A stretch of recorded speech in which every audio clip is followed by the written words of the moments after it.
Welcome to day 44 of maths wizard. तो चलिए, कल ही मैंने आप लोगों को समझाया था कि हम जो कंटिन्यू करने वाले हैं वो बिल्कुल एग्जैक्टली यहीं से कंटिन्यू करने वाले हैं। ये वाली चीज हमने आप सभी को समझा दिया था। तो ये वाली कंडीशन तो आपको यहाँ पे नहीं दिया जाएगा। अभी हम जो डिस्कस करने वाले हैं ना, ये अभी डिस्कस नहीं करेंगे। इसकी इस वाली कंडीशन की ना डिस्कशन हम टुमारो करने वाले हैं, कल। ये वाली जो डिस्कशन होगी वो आपके पास कल होगी, टुमारो। समझ में आई इतनी बात? कल के सेशन में इसको हम डिटेल में जो डिस्कस है वो करेंगे। यहाँ पे एक्चुअली इस वाले केस में हमें ए इनवर्स निकालना होता है, तो ये चीज हम कल डिस्कशन करेंगे, उसकी टेंशन मत लीजिए, ठीक है। अब बात करते हैं भाई इसकी, हम सिर्फ इसी की डिस्कशन करेंगे। तो ये मैं आप लोगों को आज ना इसके बारे में और इसके बारे में दोनों कंडीशन जो है वो आपको समझाऊंगा कि किस तरीके से हम सॉल्यूशन निकालते हैं। इस केस में तो भाई रुक ही जाएंगे, इस केस में कैसे सॉल्व करते हैं हम आपको वो सिखाएंगे। उसके बाद कल के सेशन में इसके बारे में डिटेल में आपको, और इसी पे आपके पास जो क्वेश्चन है वो सबसे ज्यादा आता है, इसी से आने के 100% चांस है, इनके बेस पे ना के बराबर चांस है। बट हमें सीख के रखना पड़ेगा, कहीं पता चले इस बार हमें आईएएस क्या कर बोले धप्पा, तो हमें नहीं धप्पा होना भाई, समझ रहे हो मेरी बात को? हम नहीं पकड़े जाएंगे, हमें पहले से बिल्कुल तैयार रहना है, ठीक है। चाहे सवाल तुम ऐसे दो या ऐसे दो, हम तो भैया उड़ाएंगे और पूरे नंबर लेंगे, ठीक है। आगे की बात करते हैं। जैसे कि मैंने आप लोगों के लिए ये वाला क्वेश्चन लिया था, ये वाला क्वेश्चन लिया था मैंने, सिस्टम ऑफ इक्वेशन ये 3 लिए थे। फिर हमने बोला था कि टेस्ट करो भाई कंसिस्टेंसी केस के क्या है आपके पास, तो मैंने इसका निकाल दिया था डिटर्मिनेंट की वैल्यू। तो इसके डिटर्मिनेंट की वैल्यू निकालते ही आ गया था 0। समझ में आई इतनी बात? याद है ना? अच्छा, अगर इसके डिटर्मिनेंट की वैल्यू 0 आया तो ये दोनों कंडीशन अराइज हो गए। ये सिंगुलर है तो या तो ये कंसिस्टेंट हो सकते हैं या तो वो इनकंसिस्टेंट भी हो सकते हैं, डिपेंडिंग अपॉन कि इस वाली कंडीशन को सेटिस्फाई कर रहा है या फिर इस वाली कंडीशन को सेटिस्फाई कर रहा है। तो चलो चेकआउट करते हैं। तो पहले हमें क्या करना पड़ेगा, एडजॉइंट निकालना पड़ेगा और फिर उसको b से मल्टीप्लाई भी करना पड़ेगा। इसका मतलब ये है कि थोड़ा सा टाइम टेकिंग है। एडजॉइंट निकालने के लिए माइनर निकालना पड़ता है, फिर कोफैक्टर निकालना पड़ता है। लेकिन अब हम क्या करेंगे, डायरेक्टली कोफैक्टर निकालेंगे, माइनर नहीं निकालेंगे। मैं जब आप लोगों को माइनर सिखा रहा था शायद 2-3 दिन पहले वाले सेशन में, तब आप लोगों से ये चीज मैंने बोला भी था कि मैं आगे ना माइनर की तो बात भी नहीं करूंगा, डायरेक्टली कोफैक्टर निकाल दिया करूंगा, बस वही करूंगा मैं। अब यहाँ पे देखो, हमें पता है सभी के सभी निकालने हैं, A11, A12, A13, है ना, A21, A22, A23, A31, A32, A33। हर एक एलिमेंट का हमें माइनस निकालना है। माइनर ही निकाल रहे हैं एक तरीके से, बाद में साइन चेंज करते हुए कोफैक्टर बन जाएगा। तो अभी डायरेक्टली कोफैक्टर लिख रहा हूँ, बाद में साइन चेंज कर देंगे। पहले मैं माइनर निकाल रहा हूँ, हर एक एलिमेंट का निकाल रहा हूँ, ठीक है। हर एक एलिमेंट का निकाल रहा हूँ, दिख रहा है नहीं? दिख रहा है, ठीक है। चलो, अगर मैं 4 का निकालता हूं तो ये गायब, ये गायब, इसे इसको करेंगे तो माइनस का 32, फिर बीच में माइनस का 4, तो माइनस का 36, ये हो गया माइनस का 36। डायरेक्टली लिख रहा हूं मैं, देख लो। दूसरा निकाल रहे हैं माइनस का 4 का, है ना, इस वाले का। यहाँ पे 4 से मल्टीप्लाई नहीं करते, इस बात का ध्यान रखना। यहाँ पे तो होता है मल्टीप्लाई डिटरमिनेंट की वैल्यू निकालते टाइम, माइनर को फैक्टर के टाइम पे मल्टीप्लाई नहीं होता। इस एलिमेंट का निकालेंगे तो इसका रो और कॉलम गायब, इस करेंगे 40 - 4 तो 36 आ गया। इस केस में सिर्फ और सिर्फ 36 आया, 36 आया, ठीक है। यहाँ तक नेक्स्ट, इस एलिमेंट का निकालेंगे, रो कॉलम गायब हो गया, 10 और प्लस का 8 18 हो गया, 10 प्लस का 8 18 हो गया। आई होप आप सभी को समझ में आ रहा होगा। नेक्स्ट, इस एलिमेंट के निकालेंगे, रो गायब कॉलम गायब, इसे माइनस का 40 और माइनस का इसे इसको करेंगे तो प्लस का 36 आ जाएगा। कितना आ जाएगा?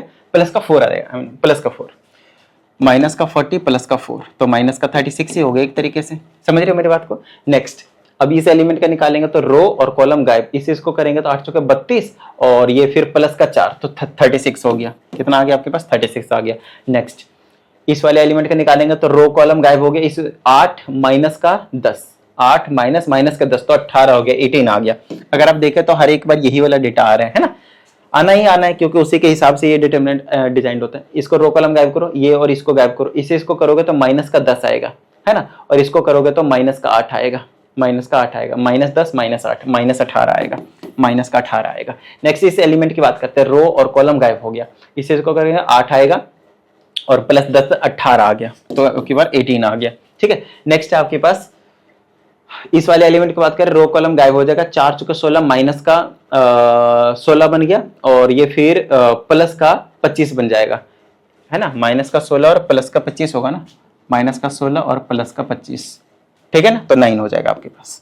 चलो, ये चीज समझ में आई आप लोगों को? ये चीज समझ में आ गई कि किस तरीके से मैंने अभी कोफैक्टर नहीं निकाला है, एक्चुअली ये माइनर ही है। अब इनका साइन चेंज करेंगे, ऑड वाले का 1 2 3 ऑड चेंज हो गया, इसका चेंज हो गया, इसका चेंज हो गया, है ना, और इसका भी चेंज हो गया। तो ये आपके पास कोफैक्टर्स आ गए, और कोफैक्टर को अरेंज करके जब हम ट्रांसपोज ले लेते हैं तो हमें एडजॉइंट मिल जाता है। तो डायरेक्टली मैं एडजॉइंट लिख सकता हूं, नहीं तो मैं पहले अरेंज कर देता हूं आप लोगों के लिए। देखो यहाँ पे, अरे भाई चल जाओ, अरेंज करता हूं यहाँ पे, तो मेरे पास क्या देखने को मिलेगा, -36, फिर से -36, छोटा लिखना पड़ेगा, -36, फिर से -36 और 18, फिर आपके पास 36, फिर से 36, फिर माइनस का 18, फिर माइनस का 18, फिर माइनस का 18, फिर आपके पास 9।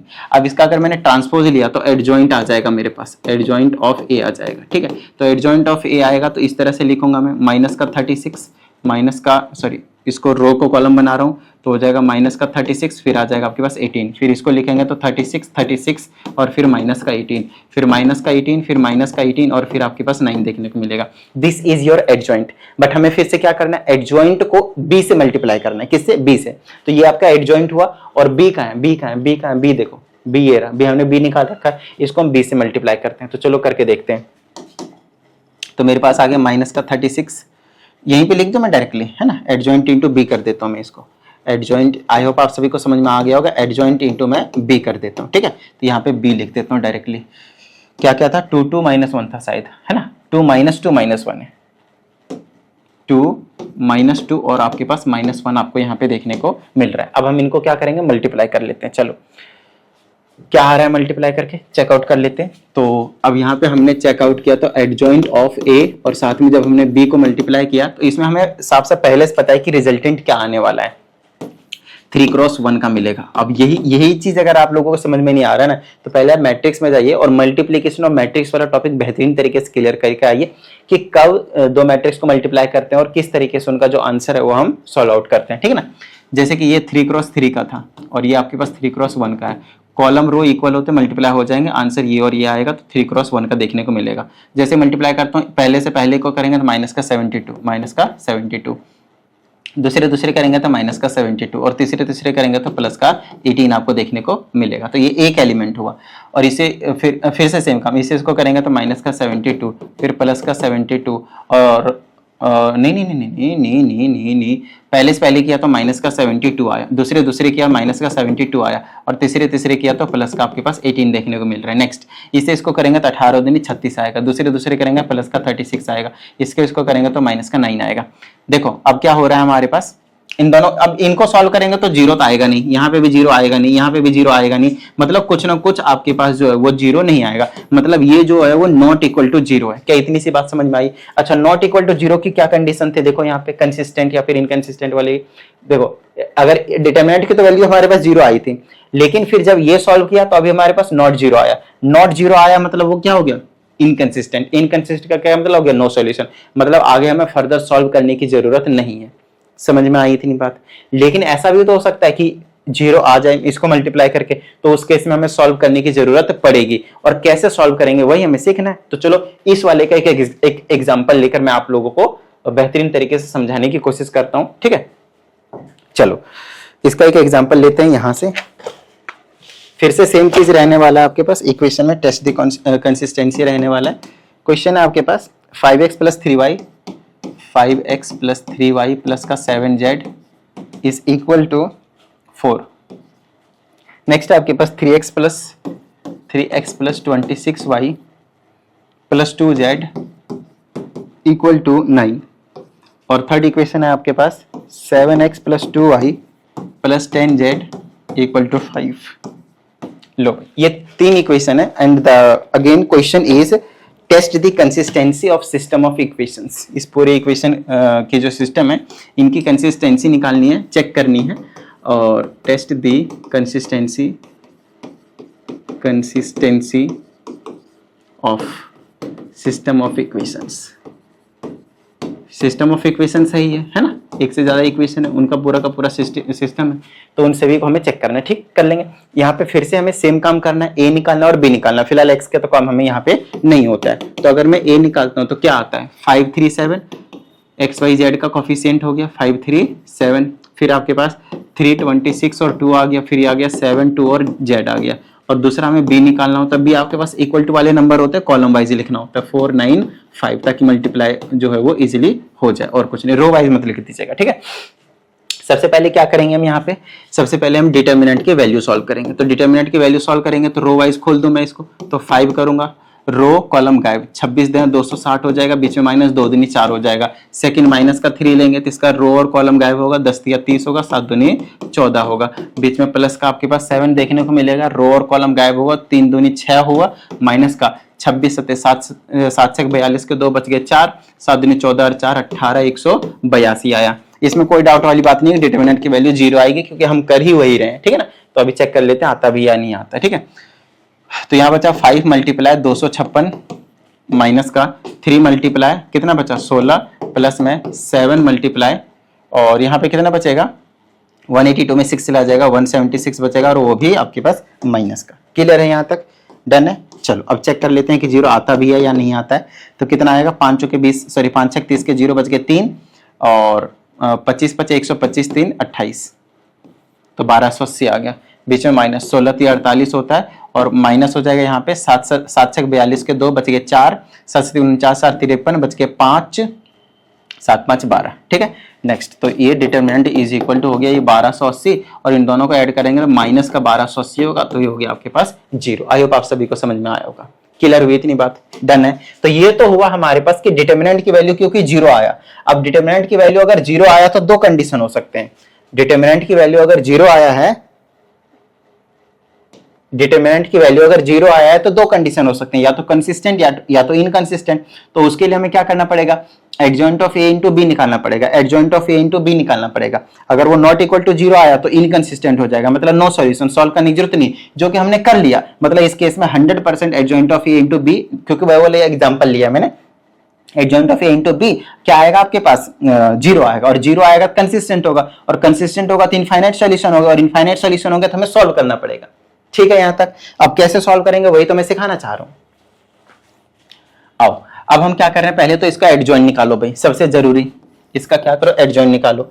एडजॉइंट के बिना बात नहीं बनेगी, एडजॉइंट को फिर हम बी से मल्टीप्लाई भी करेंगे। तो चलो एडजॉइंट निकालना शुरू करते हैं। एडजॉइंट मतलब a11 a12 a13 फिर a21 a22 a23 फिर a31 a32 a33। ये बिल्कुल छोटी चीज हो जानी चाहिए आप लोगों के लिए, इसमें मिस्टेक मत कर दीजिएगा वरना 0 नहीं आना 0 आना उसमें दिक्कत हो जाएगी भाई। माइनस से मिस्टेक से ना, प्लस माइनस का थोड़ा सा ध्यान रखेगा, जल्दबाजी मत कीजिएगा मेरी तरह, मैं कई बार जल्दबाजी कर देता हूँ। चलो इनके पहले वैल्यू निकालते, इससे पहले की बात करेंगे। तो पहले वाला तो इसमें कोई डाउट नहीं, ये वाले ही हो जाएंगे, ये वाला फिर ये वाला और माइनस का 176।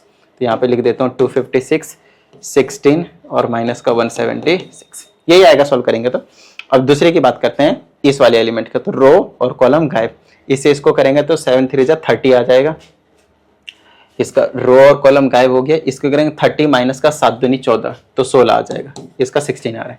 नेक्स्ट अब इसका इस एलिमेंट का निकालेंगे तो इसका रो और कॉलम गायब, रो और कॉलम गायब, रो और कॉलम गायब, तो 5 दें 50 7 से 49 तो 1 आ जाएगा, 1 आ जाएगा। नेक्स्ट फिर इस एलिमेंट करेंगे रो और कॉलम गायब, 5 दूनी 10 माइनस 21 है ना, 5 दूनी 10 माइनस 7 या 21 तो माइनस 11 हो जाएगा, माइनस 11 हो जाएगा। नेक्स्ट इस एलिमेंट का निकालेंगे तो रो और कॉलम गायब हो जाएगा, तो 3 दूनी 6 माइनस 26 सत्ते, 26 सत्ते कहीं तो किया था मैंने, 182 होता है ना, 26 सत्ते 7 7 6 42 को 4 7 दूनी 14 4 18 सही है 182। तो किसका कर रहा था ये वाले का, तो इसका रो कॉलम गायब कर दिया, ये 5 हो गया, 21 नहीं ये हो चुका है। अब ये हाँ 3 1 की बात करें, इस एलिमेंट की बात करें, ठीक है ना। तो ये वाला रो और कॉलम गायब किया, 3 दूनी 6 हो गया, बीच में माइनस हो गया, इसे इसको करेंगे तो 182 तो माइनस 176 आ जाएगा, माइनस 176 आ जाएगा। नेक्स्ट अब इस एलिमेंट की बात करेंगे तो रो और कॉलम गायब, 5 दूनी 10 10 माइनस का 21 तो फिर से माइनस का 11 देखने को मिलेगा। नेक्स्ट इसका करेंगे रो और कॉलम गायब, 26 बचे और माइनस का 9 कर देंगे, 26 बचे कितना हो जाएगा, तो 26 मल्टीप्लाई 6 25 30 के 0 बच गए 3 और 6 25 3 बच गए 3 5 10 3 13 130 हो रहा है, 6 25 30 के 0 बच गए 3 और 5 10 3 13, ठीक है 130 हो रहा है।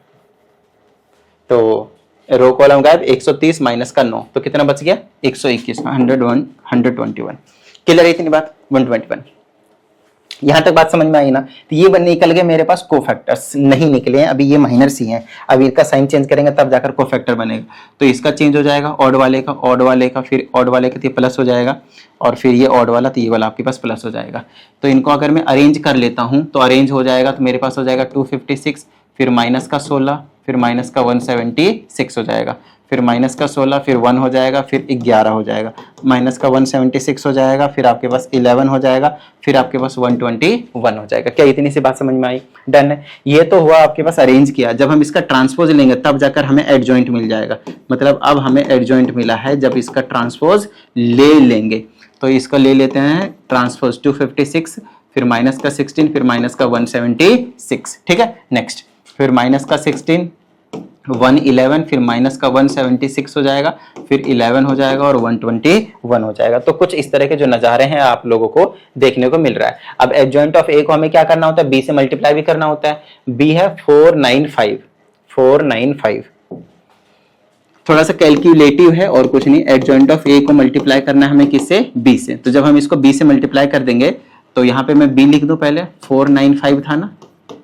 चलो अब इन सभी को ऐसी तरीके से मल्टीप्लाई करते हुए चले जाएंगे। ठीक है, चलो देखते हैं। तो पहले से पहले को कर लेंगे। कैलकुलेटर का यूज करो क्या? जल्दी जल्दी थोड़ा सा हो जाएगा। कहाँ है कैलकुलेटर? 256 इंटू 4, 1024, 124। ठीक है, दूसरे को 16 में 144 होता है तो माइनस का 144 देखने को मिलेगा। 176 को 5 से मल्टीप्लाई करना है, 176 इंटू 5, तो ये होता है 880। कितना हो गया? और ये माइनस का आएगा, माइनस का 880। ठीक है यहाँ तक। तो ये नो डाउट 3x1 में देखने को मिले, ये एक एलिमेंट हुआ। अब दूसरे से इसको करेंगे, इसको करेंगे, माइनस का 64 हो गया, इसको करेंगे प्लस का 9 हो गया, इसके 11 पर प्लस का 55 करेंगे। नेक्स्ट इसे इसको करेंगे तो 176 को इंटू 4 कर दो। अरे भाई तुरंत लॉक हो जाता है ये तो। ठीक है, 176 को 4 से कर देते हैं, 176 इंटू 4, 704। तो ये माइनस का रहेगा, माइनस का 704 हो गया। फिर इसे इसको करेंगे, 11 में 99 हो जाएगा और 12 पचे प्लस का 60 हो जाएगा। तो ये आ जाएगा मेरे पास adjoint of A into B. ठीक है, अच्छा इनको देखो, इनको ऐड करोगे तो एग्जैक्टली 1024 आएगा या नहीं आएगा? चेकआउट कर आ जाएगा तो 0 हो जाएगा, प्लस माइनस करके इन दोनों को सबको 0 आ जाएगा, और यहाँ से भी 0 ही आएगा। चेकआउट कर लीजिएगा क्योंकि ये 0 आ गया। अब देख सकते हैं जीरो मैट्रिक्स है ना, जीरो मैट्रिक्स मतलब क्या हो गया? 0 के इक्वल आया। अब देखो यहाँ पे ये वाली कंडीशन मैच करो, कंसिस्टेंट। इसका जब 0 होता है कंसिस्टेंट मतलब इनफाइनाइट सॉल्यूशन। अब इसके इनफाइनाइट सॉल्यूशन निकलेंगे जो हमें सिस्टम ऑफ इक्वेशंस दिए थे ना, ये वाले, ये जो 3 इक्वेशन थे, इनके हमारे पास इनफाइनाइट सॉल्यूशन जो है वो देखने को मिलेगा। अब बात आती है सर अगर इनफाइनाइट सॉल्यूशन देखने को मिलेगा तो हम सॉल्व कैसे करेंगे? आओ समझाता हूँ सॉल्व कैसे करेंगे। सॉल्व तो खैर करना ही पड़ेगा भाई, ये वाला सॉल्व तो करना ही पड़ेगा। अब सॉल्व करने के थोड़े से अलग तरीके हैं, तो उसको हम अलग से इसको लिखते हैं, फिर आपको समझाते हैं। ठीक है ना। कितना है? 5x plus 3y, 5x plus 3y plus का 7z is equal to something था, इज इक्वल टू 4 था, है ना, इज इक्वल टू 4 था। पहला हो गया ना 537 हो गया। 3 26 2 9, 3 26 2 9, 3 26 2 9, और एक और है आपके पास इक्वेशन 7 2 10 5। अरे भाई नीचे पीछे नहीं, आगे 7 2 भूल गया मैं, 7 2 10 5, 7 2 10 5, 7 2 10 5। ठीक है, ये वाला सिस्टम ऑफ इक्वेशंस हो गया आपके पास। अब मेरी बात ध्यान सुनिएगा, हमें प्रूफ भी करना होता है कि कंसिस्टेंस है, वो हमने कर दिया है, और यहां से भी आपको पता चल जाएगा कि इनफाइनाइट सॉल्यूशन की बात कर रहे हैं। देखो होता क्या है, अगर आप लोगों को थोड़ा सा भी आइडिया हो तो हम क्या करने वाले हैं यहाँ पे, किसी भी एक को ना, एक कोई भी कांस्टेंट मान लीजिए, किसी भी एक वेरिएबल को आप क्या करेंगे, कांस्टेंट मान लेंगे, x को, y को, z को, आपकी मर्जी, उसमें कोई मतलब टोका टोकी वाली बात नहीं है। तो हम लेट कर लेते हैं, x और y में हम जनरली डील करते हैं, z को गायब करते हैं। Let z is equal to कोई कांस्टेंट मान लीजिए k, this is your any real number, any real number. ये सॉल्व करने का तरीका बता रहा हूं आप लोगों को, ठीक है ना, एनी रियल नंबर। अच्छा, एनी रियल नंबर है तो उसके बाद क्या करना होता है वो चीज बता देता हूं। तो यहां से मेरे पास आ जाएगा 5x प्लस का 3y और प्लस का 7k और इज इक्वल टू में 4, है ना, और ये आ जाएगा 3x प्लस का 26y प्लस का 2z इज इक्वल टू 9 और ये हो जाएगा 7x प्लस का 2y प्लस का 10z इज इक्वल टू 5। और आप ऐसा भी बोल सकते हैं कि ये उधर चला जाएगा तो 4 माइनस 7 के बन जाएगा, तो इक्वल टू में लिख दिया मैंने 4 माइनस का 7 के, फिर यहाँ से 9 माइनस 2 के बन जाएगा, 9 माइनस का 2 के बन जाएगा, और यहाँ पे 5 माइनस 10 के बन जाएगा, 5 माइनस का 10 के बन जाएगा। क्या इतनी सी बात समझ में आई? क्या इतनी सी बात समझ में आई आप लोगों को? डन है यहाँ तक? ठीक है, अब किसी भी दो इक्वेशन को चूज कर लो। यहाँ पे किसी भी दो इक्वेशन की बात कर रहा हूं मैं, किसी भी दो इक्वेशन को चूज कर लो। किसको चूज कर रहे हो? बेस्ट है, छोटे छोटे वाले नंबर वाले चूज करेंगे। 26 वाला मैं चूज ही नहीं करूंगा, ये वाला और ये वाला चूज करूंगा मैं, ठीक है। तो ये मेरे पास आ जाएगा 5x plus 3y is equal to 4 minus का 7k और दूसरा 7x प्लस का 2y is equal to 5 minus 10k। हमेशा मैं छोटे वाले कोफिशिएंट वाले चूज करने की कोशिश करूंगा, ठीक है। अब यहाँ से आपका काम है x और y की वैल्यू निकाल लेना। अब बोलोगे सर यहाँ पे 3 वेरिएबल नहीं है, k क्या है? कांस्टेंट, यानी नंबर मान के चलना है हमें उसे, ठीक है ना। x और y वेरिएबल का काम करेगा, तो क्या मैं एलिमिनेशन का यूज करके यहाँ से इजीली निकाल सकता हूँ x और y की वैल्यू? बोलो हाँ या नहीं? वेरी सिंपल, चलो सॉल्व करते हैं।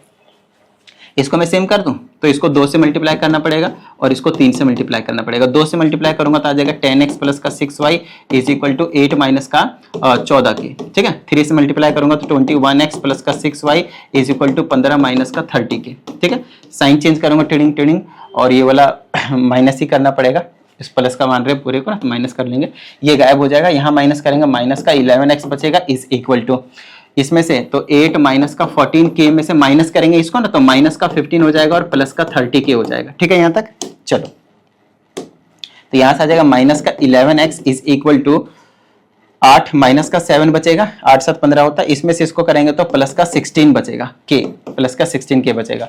यहाँ से x की वैल्यू निकालेंगे तो माइनस का 7, या फिर आप ऐसा बोल सकते हैं कि 16k माइनस का 7 है और डिवाइडेड बाय में माइनस का 11 है। क्या इतनी सी बात समझ में आई आप लोगों को? ये हो गया मेरे पास x की वैल्यू, ये क्या हो गया मेरे पास? x की वैल्यू। अब यहीं से हम y की वैल्यू भी निकाल लेते, किसी भी एक इक्वेशन में पुट करके। छोटा वाला यूज करो, ये वाला, तो 5 को ऐसे रखो, x की जगह पुट कर दो 16k माइनस का 7 डिवाइडेड बाय माइनस 11 और प्लस का 3y is equal to 4 minus का 7k। क्लियर है यहाँ तक? चलो अब इसको सॉल्व करते हैं।